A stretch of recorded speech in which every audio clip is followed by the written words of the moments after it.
ሰላም ጤና ይስጥልን ውድ ዩናይትዳውያን ቤተሰቦቻችን እንዴት ቆያችሁ? ሬድ ዴቪልስ ኢትዮጵያ ቻናል ላይ ትገኛላችሁ። የማንቸስተር ዩናይትድ ስፖርታዊ ጉዳዮች ብቻ በዚህ ቻናል ይነሳሉ።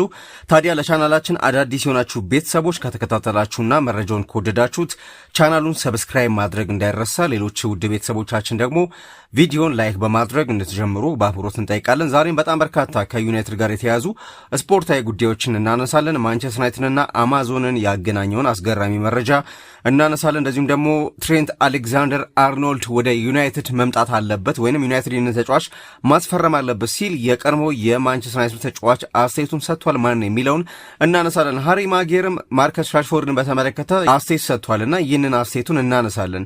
ሌሎችም በጣም በርካታ አዳዲስ የዝውውር ጉዳዮች አሉ። ከማቲያስ ፈርናንዴዝ ጋር በተያያዘም አዲስ መረጃ ተሰምቷል።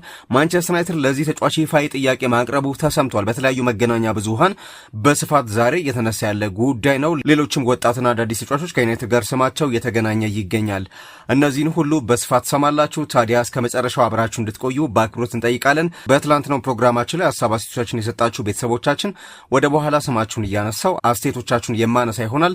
ዛሬም በምናቀርበው ፕሮግራም ላይ የተመቻችሁን ሀሳብ አስተያየት በኮሜንት አስፈሩልን። ነገ በሚኖረው ፕሮግራም ላይ አስተያየቶቻችሁን የምናነብ ይሆናል። በያላችሁበት መልካም ጊዜ በመመኘት በቀጥታ ወደ ዛሬው መረጃ ሳመራ ከትሬንት አሌክዛንደር አርኖልድ ጉዳይ ነው የምጀምረው። የቀድሞው የማንቸስተር ዩናይትድ የቀይ መስመር ተከላካይ ሆነው አንቶኒዮ ቫሌንሲያ ነው ይህንን ጉዳይ የሰጠው አጽንኦት ሰጥቶ እና አንቶኒዮ ቫሌንሲያ የቀድሞውን የሊቨርፑል ተጫዋች ትሬንት አሌክዛንደር አርኖልድን ማንቸስተር ዩናይትድ ማስፈረም አለበት ሲል ምክር መስጠቱ በጣም በርካታ መገናኛ ብዙሃንን እያነጋገረ ነው የሚገኘው። ያው እንደሚታወቀው አርኖልድ በሪያል ማድሪድ ቤት በጣም አስቸጋሪ የመጀመሪያ ውድድር ዘመን አሳልፏል። ያንን ተከትሎ ነው በርካቶች እንዴት ቫሌንሲያ ይህ ተጫዋች ወደ ዩናይትድ እንዲፈርም ምክር ሰጠ በሚል እያነሱ የሚገኙት። አሁን 27 ዓመቱ ላይ የሚገኘው አሌክዛንደር አርኖልድ ከሊቨርፑል ጋር የነበረውን ኮንትራት ካጠናቀቀ በኋላ ባለፈው ክረምት እንደሚታወቀው የዓለም ክለቦች ዋንጫ ከመደረጉ በፊት በ10 ሚሊዮን ዩሮ ሪያል ማድሪድን መቀላቀሉ ይታወሳል። ይህ ውሳኔው በተለይ ክለቡን በጣም ሲያደናግር እንደቆየና ከሊቨርፑል ይልቅ ለግል ስኬቱ ቅድሚያ እንደሰጠ በተሰማቸው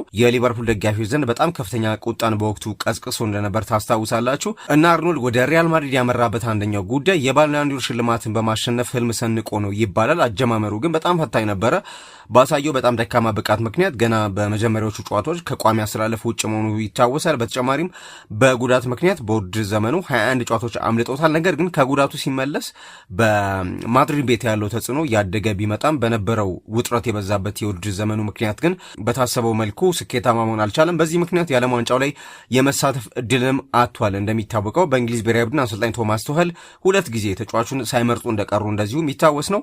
ምንም እንኳን ተጫዋቹ በጣም በርካታ መሰናክሎች ቢገጥሙትም አሌክዛንደር አርኖልድ አሁንም በዓለም ላይ ካሉ ምርጥ የቀይ መስመር ተከላካዮች አንዱ እንደሆነ ይታመናል። የቀድሞ የሊቨርፑል አሰልጣኝ የርገን ክሎፕን በተደጋጋሚ ዓለም አቀፍ ደረጃ ያለው ተጫዋች ሲሉ ተጫዋቹን ማወደሳቸው ይታወቃል። ቫሌንሲያ ታዲያ የቀድሞ የዩናይትድ ኮከብ፣ ይህ ተጫዋች ከዩናይትድ የምንጊዜም ተቀናቃኝ ሊቨርፑል ጋር ጥብቅ ቁርኝት ቢኖረውም ዩናይትዶች ከእሱ ጋር ድርድር እንዲጀምሩ አንስቷል። ቫሌንሲያ ሜትሮ ለተባለው መገናኛ ብዙሃን በሰጠው አስተያየት ትሬንት እኔ በጣም መወደው ተጫዋች ነው፣ በጣም ጥሩ የቀኝ እግር አለው፣ ኳሶችን በጥሩ ሁኔታ ያሻመል፣ እንደዚሁም ደግሞ መከላከልም የሚችል ተጫዋች ነው፣ ለሊቨርፑል በጣም ጠቃሚ ነበር፣ ፕሪሚየር ሊጉን በሚገባ ያውቃል፣ ሻምፒየንስ ሊግንና ፕሪሚየር ሊግን ማሸነፍ ምን ማለት እንደሆነ እሱ ያውቃል፣ እሱ ስሜታዊና ፍላጎት ያለው ተጫዋች ነው፣ በዩናይትድ ቤት ባየው ደስ ይለኛል፣ ኦልድ ትራፎርድ ላይ ለመጫወት ጠንካራ ስብዕና ያላቸው ሰዎች ስለሚያስፈልጉን ይህ ዝውውር ይሳካል ብዬ ተስፋ አድርጋለሁ። ማንቸስተር ሁልጊዜም ስብስቡን ማደስ አለበት፣ ይህ ቡድን በሚቀጥለው የፕሪሚየር ሊግ ውድድር ዘመን ጥሩ ተፎካካሪ ሆኖ ዋንጫውን እንደሚያሸንፍ ተስፋ እናደርጋለን የሚል አስተያየት ሰጥቷል። ቫሌንሲያ ክሎም አርኖልድ ቢመጣም አሁን ያለው የቀይ መስመር ተከላካይ ዲያጎ ዳሎ ክለቡን እንዲለቅ አልፈልግም ብሏል። ያው ከአርኖልድ ጋር በተያያዘ የሚነሳው አሰልጣኝ ጆዜ ሞሪኒዮ አርኖልድን እንዴት ይይዙታል የሚለው ጉዳይ ነው።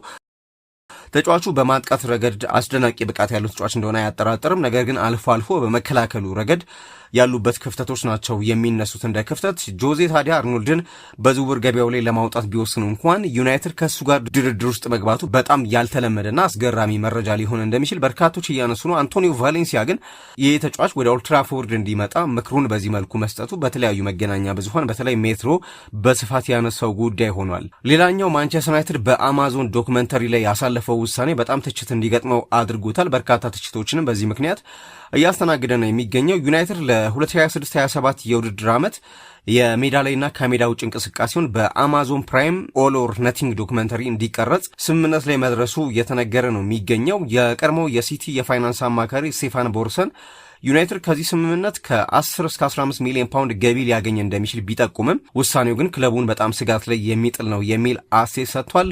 ቦርሰን እንደገለጹት ክለቡ ለአማዞን የካሜራ ባለሙያዎችና ለዶክመንተሪ ባለሙያዎች ከዚህ ቀደም ታይቶ በማይታወቅ ሁኔታ ከፍተኛ መረጃ የማግኘት ነጻነት እየሰጠ መሆኑ በቡድን ውስጥ ውጥረት ወይንም ይሄ አለመረጋጋት ሊፈጥር ይችላል የሚል ስጋት ነው ያነሳው። ክለቡ በዚህ ዶክመንተሪ አሰራር ላይ ሙሉ ለሙሉ ቁጥጥር ስለማይኖረው የሚታዩ ምስሎች በቡድን ውስጥ የሚፈጠሩ ግጭቶችን ወይንም አለመግባባቶችን ለህዝብ ይፋ በማድረግ በክለቡ ላይ ተጽዕኖ ሊፈጥሩ ይችላሉ ይላል። ከዛ ውጭ ስኬታማ የውድድር ዘመን ቢሆን ዶክመንተሪው ለክለቡ ጥሩ ገጽታ ይገነባል። ነገር ግን ውጤት የሚታጣ ከሆነ በስልጠናና በመልበሻ ክፍል ውስጥ የሚፈጠሩ አለመግባባቶች መታየታቸው በክለቡ ላይ ሌላ አሉታዊ ተጽዕኖ ይኖሯል የሚልም ስጋት አንስቷል። በማይክል ካሪ በ2025/26 የውድድር ዘመን ሁለተኛ አጋማሽ ቡድኑ ወደ አውሮፓ ቻምፒየንስ ሊግ እንዲገባ በማድረግ በጣም አመርቂ ውጤት አስመዝግቧል። ሆኖም የ2026/27 የዝውውር መስኮት ሲከፈት ቡድኑን እንደገና የመገንባት ስራ ይጠብቃቸዋል። ዩናይትዶች ካስሚሮ፣ ታይረን ማላሲያና ጃደን ሳንቾ ክለቡን ለቋል። እንደዚሁም ደግሞ ማርከስ ራሽፎርድ፣ ማኑኤል ኡጋርቴና ጆሹዋ ዚርክዚ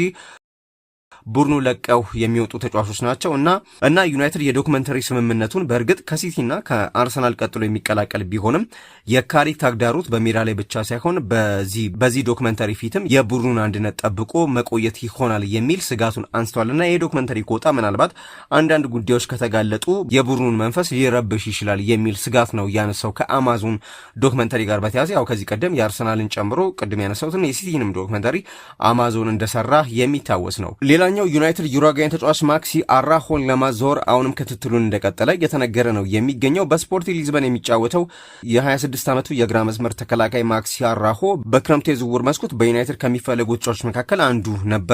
በተለይ በዓለም ዋንጫው ላይ ዩናይትድ መልማዮችን ጭምር በመላክ የቅርብ ክትትል ተጫዋቹ ላይ ማድረጉን የተነገረው የፖርቹጋሉ ተነባቢ ጋዜጣ ሪኮርዶ እንደዘገበው ከሆነ ዩናይትድ ማክሲ አራሆ ሀገሩ ኡሩጓይ ከኬቨርዲ ጋር ባደረጉት ጨዋታ ላይ መልማዮችን ልከው የተጫዋቹን ሁኔታ በቅርበት አስገምግመዋል ተብሏል። ተጫዋቹ በተለይ በስፖርቲንግ ሊዝበን ባሳየው ድንቅ ብቃትና በዓለም ዋንጫው ምንም እንኳን ኡሩጓይ ብትሰናበትም ከኡሩጓይ ብሔራዊ ቡድን ጋር ባሳየው እንቅስቃሴ የበርካታ ክለቦችን ትኩረት መሳብ ችሏል። ባለፈው የውድድር ዘመን 7 ጎሎችን አስቆጥሮ 6 አሲስት አድርጓል። ከግራ ፉልባክ በመነሳት በድምሩ 13 ግቦች ላይ በቀጥታ በመሳተፍ በተለይ በአጥቂ መስመር ላይ ያለውን ውጤታማነት በተግባር አሳይቷል። የተጫዋች ይህ ብቃቱ ታዲያ ተጫዋቹ አስተማማኝ ተከላካይ ከመሆኑ ባሻገር በሊጉ የፊት መስመር ላይ ለሚቸገረው ዩናይትድ በሁለቱም የሜዳ ክፍል ትልቅ አቅም እንደሚሆን ይታመናል። ከዛ ውጭ በዩናይትድ ሉክሾ እድሜው ከ30 በላይ በመሆኑና ክለቡ ለወደፊት የረጅም ጊዜ እቅድ ማውጣት ስለሚኖርበት ማክሲ አራሆን ማስፈረም ለአሰልጣኙ በጣም ትልቅ አማራጭ ይሆናል እየተባለ ነው የሚገኘው። ተጫዋቹ በአሁኑ ሰዓት በክህሎቱና በእድሜው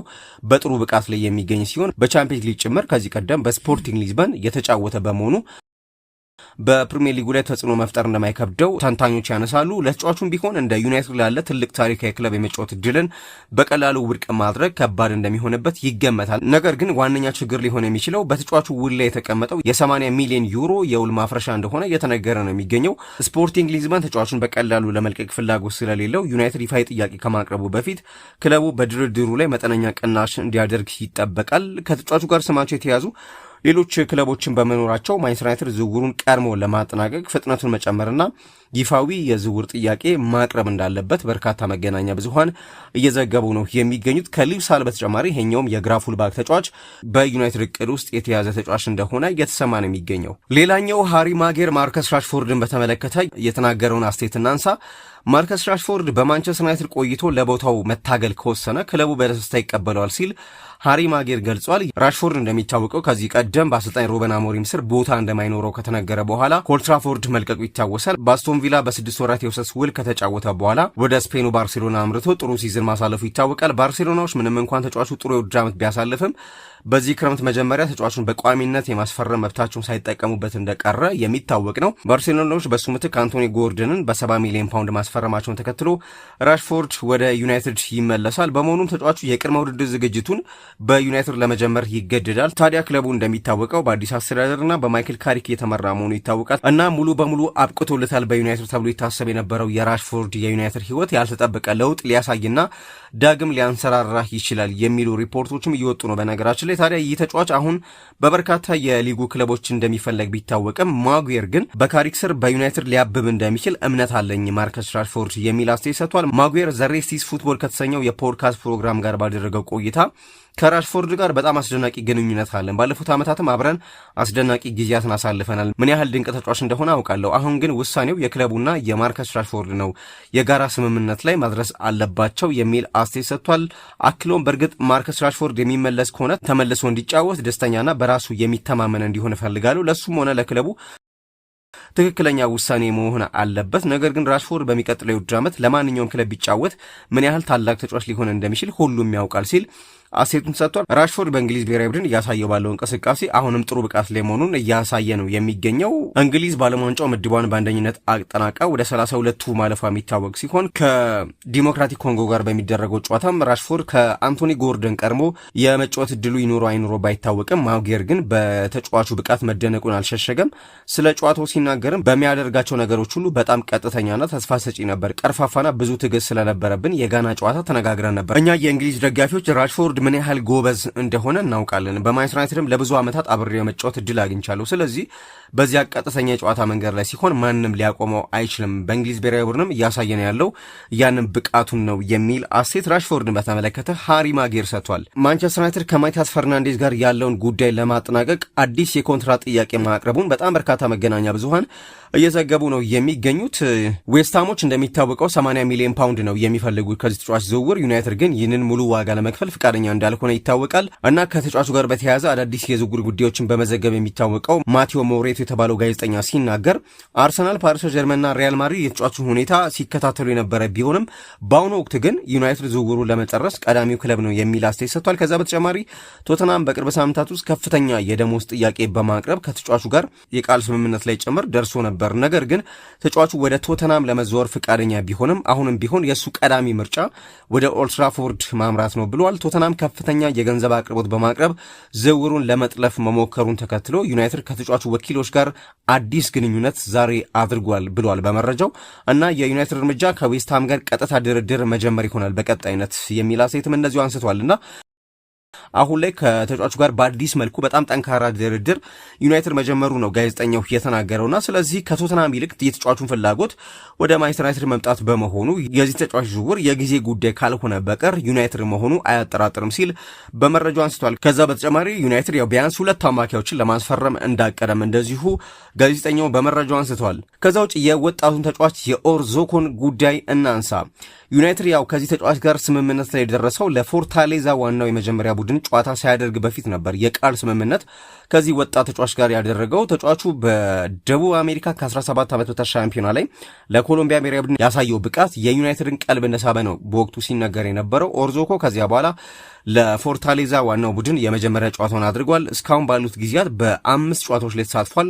ተጫዋቹ በአማካይ 33 ደቂቃዎችን ብቻ ሜዳ ላይ ያሳለፈ ቢሆንም ነገር ግን በጣም ጠንካራ ክህሎቶች እንዳሉ ታይቷል። ኳስን በማከፋፈል ረገድ 91 በመቶ ስኬታማ የነበረ ሲሆን ከ1 ለ1 ፍልሚያዎች 60 በመቶን ማሸነፍ ችሏል። በተጨማሪም በሜዳ መሃል ላይ ባለው የኳስ ቁጥጥር ብቃቱ በጣም ክለቡን እንዳያስደመመ ነው የተነገረው። ስለ ኦርዞኮ የመጨረሻ አቅም አሁን ላይ ለመፍረድ ገና ቢሆንም ተስፋ ሰጪ ወጣት መሆኑን ግን ማንሳት ይቻላል። ተጫዋቹ የእንግሊዝን የጨዋታ ዘይቤ ለመልመድ ቀጣዩን ሙሉ የውድድር ዘመን ከዩናይትድ ከ21 ዓመት በታች ቡድን ጋር እንደሚያሳልፍ ይጠበቃል። ከዛ ውጭ ስለ ወጣት ተጫዋች ከተነሳ አይቀር ሌላ ጉዳይ ላንሳ፣ የባርሴሎናውን ወጣት ተጫዋች ጉዳይ። የስፔኑ ሙንዶ ዲፖርቲቮ ዛሬ ባወጣው ዘገባ የዩናይትድ ዋነኛ የዝውውር ኢላማ የሆነው ተጫዋች አሁን ካለበት ክለብ የመልቀቅ ፍላጎት የለውም ይላል በዘገባው። ዩናይትድ ያው በርካታ አማራጮችን በአማካይ ስፍራ ላይ እንደያዘ ይታወቃል። ነገር ግን አሁን አንደኛው አማራጭ ሙሉ በሙሉ እንዳከተመለት ነው መገናኛ ብዙሃን የዘገቡት። ይህ ተጫዋች ማርክ በርናል ነው ከባርሴሎና የመልቀቅ ፍላጎት የለኝም የሚል አስተያየት መስጠቱን ተከትሎ አሁን ላይ ዩናይትድ ራሱን ከዝውውሩ ማግለሉ እየተነገረ የሚገኘው። ዩናይትድን ጨምሮ በርካታ ታላላቅ ክለቦች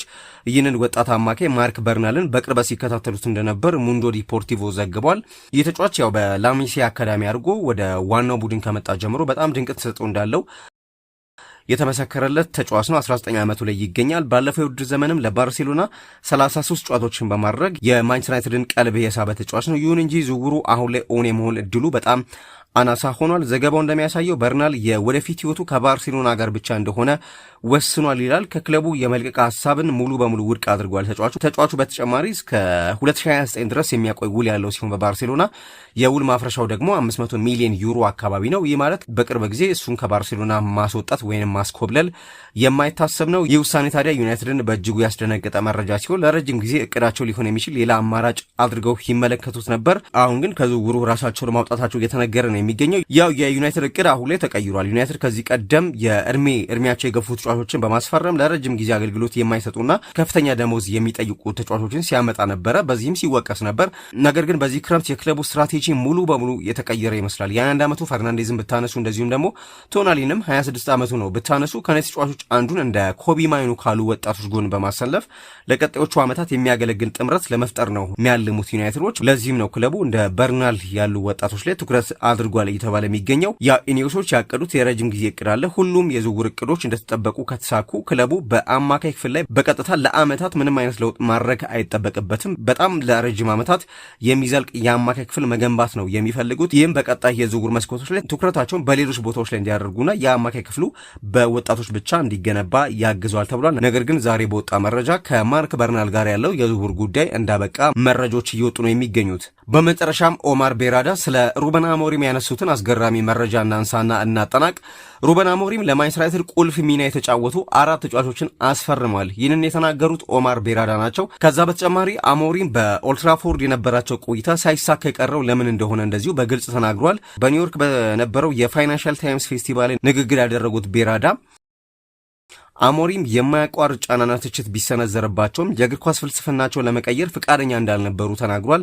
በተለይም የ3-4-3 አሰላለፍን ላለመቀየር የሙጥኝ ማለታቸው ጫና ውስጥ ከቷቸዋል ብሏል። አሰልጣኙ በፈረንጆቹ 2024 ማብቂያ ላይ መጡ ቢሆንም ከክለቡ ከፍተኛ አመራሮች ጋር የነበራቸው ግንኙነት መሻከሩን ተከትሎ ከ14 ወራት ቆይታ በኋላ ከስራ መሰናበታቸው ይታወሳል። ታዲያ ቤራዳ አሞሪምን የክለቡን የመልበሻ ክፍል ባህልን በማሻሻላቸውና ለዩናይትድ ስኬታማ የውድድር ዘመን ቁልፍ ሚና የተጫወቱ 4 ተጫዋቾችን በማስፈረም ረገድ ያደረጉትን አስተዋጽኦ አድንቋል። ሆኖም ግን ፖርቹጋላዊ አሰልጣኝ በዓለም ላይ ካሉ ታላላቅ ክለቦች መካከል አንዱን በማሰልጠን ረገድ የሚመጣውን ከፍተኛ የሚዲያና የደጋፊው ጫናና ትችት ለመቋቋም መቸገራቸውን ገልጸዋል። ቤራዳ በተጨማሪም ያነሳው የአሞሪምን ተተኪ ማይክል ካሪክን ያደነቁ ሲሆን የቀድሞ የክለባችን ተጫዋች በቡድኑ ውስጥ መረጋጋትንና በራስ መተማመንን በማምጣት ቡድኑ የውድድር ዘመኑን ጉዞ እንዲቀይርና ለአውሮፓ ቻምፒየንስ ሊግ እንዲያልፍ ትልቅ እገዛ ማድረጉን እንደዚሁ ገልጿል።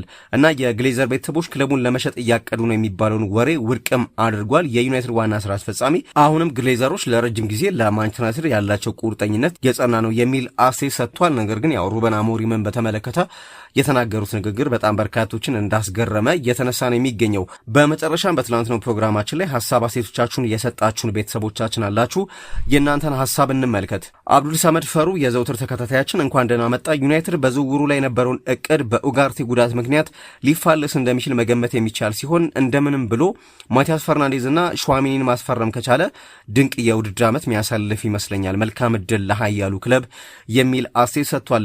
ፀሐዬ ይትባረክ ለሰጠን አስተያየት እጅግ አድርገን እናመሰግናለን። አብዲ ጃሊል፣ አቤል ሰለሞን ለሰጣችሁን አስተያየት እጅግ አድርገን እናመሰግናለን። ይነበብ ተርፎም ከአዲስ አበባ ወርቁ ሰፈር ስላበረታታንና አስተያየትን ስለሰጠን እጅግ አድርገን እናመሰግናለን። የዘውትር ተሳታፊያችን አቡሌ እንደዚሁ ሀሳቡን ያደረሰ ሌላኛው ዩናይትዳዊ ቤተሰባችን ነው። ማንቸስተር ግን ከፈርናንዴዝ ዝውውር ወጥቶ ሹዋሚንና ጊብስን ቢያስፈርም የሚቻል አይመስለኝም። ሊዩና አራሁን ከስፖርቲንግ ቢጨምር እመኑኝ ዋንጫውን ማንም አይነካውም የሚል አስተያየት ሰጥቷል። ሁላችሁም በመላው ዓለም ያላችሁ ውድ ዩናይትዳውያን ቤተሰቦቻችን ስለተሳተፋችሁና ሀሳብ አስተያየቶቻችሁን ስላነሳችሁ እጅግ አድርገን እናመሰግናለን። ዛሬም ባነሳናቸው መረጃዎቻችን ላይ በኮሜንት ሀሳቦቻችሁን አስፍሩልን። በመላው ዓለም ያላችሁ ቤተሰቦቻችን በያላችሁበት ሰናይ ቀን እንመኛለን። ቻው ቻው።